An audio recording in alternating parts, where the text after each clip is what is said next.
and welcome to yet another episode of the GRE RC series, where we crack the toughest that GRE has to offer, which is reading comprehension, using the simplest of techniques. This is the fifth and final episode of the GRE RC series, so if you've missed out on the previous ones, then definitely go back and check them out.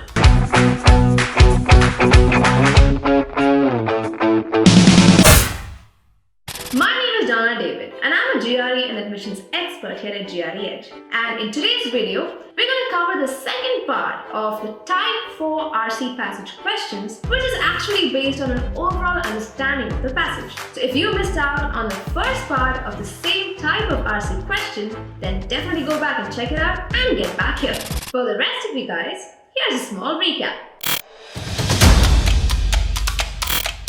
We can identify Type 4 passage by looking at the questions. If the question is based on the main theme of the passage, the tone of the passage, or the author's outlook on the passage, then that question is definitely based on Type 4 RC passages. We also discussed how to identify the main theme of the passage and the author's outlook by using the infamous Identify, Eliminate, and Attempt technique. Now let's use the same IEA technique to identify the third type of question based on the author's tone of the passage.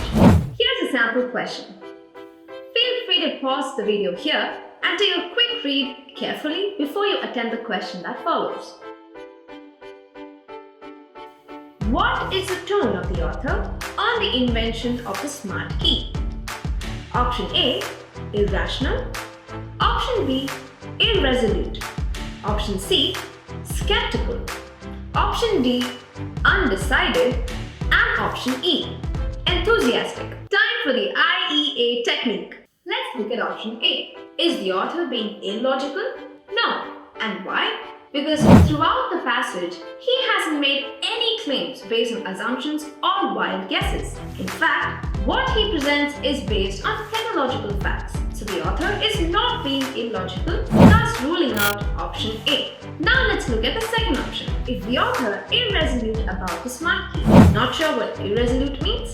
Irresolute is when you're uncertain or hesitant about something. So is the author uncertain or hesitant here?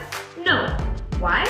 Because he's very sure of the outcomes of the smart key technology and he does not seem to be very excited about it. So this is clearly explained again in the last lines. Moving on to option 3, skeptical. Skepticism is being distrustful of someone or something. Another synonym is suspicion. This is exactly what the author is in the passage. He does not trust the benefits of smart key technology and also believes that it can not only pose a threat to the safety of your car but also to your home. So is 3 the answer?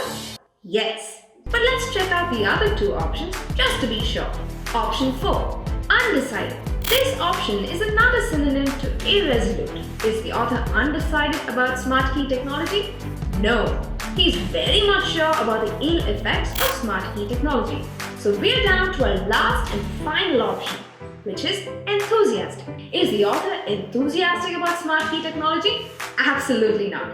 He's anything but enthusiastic when it comes to smart key technology. So there you have it. You have simultaneously identified and eliminated 4 of the 5 options. That leaves you with just one option. Option C, skeptical.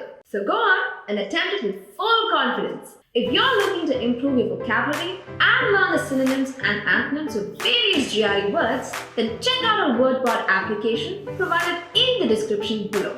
And that's a wrap. So we've come to the end of today's session and effectively the end of the GRE RC series. So check out the description below for a giant guide on how to identify and solve different types of RC questions. So if you have any questions or doubts on the GRE reading comprehension, then do leave them down as a comment and we'll be more than happy to address them. So if you like this video, don't forget to like, comment and subscribe. So until next time, this is Donna David signing off. Happy learning!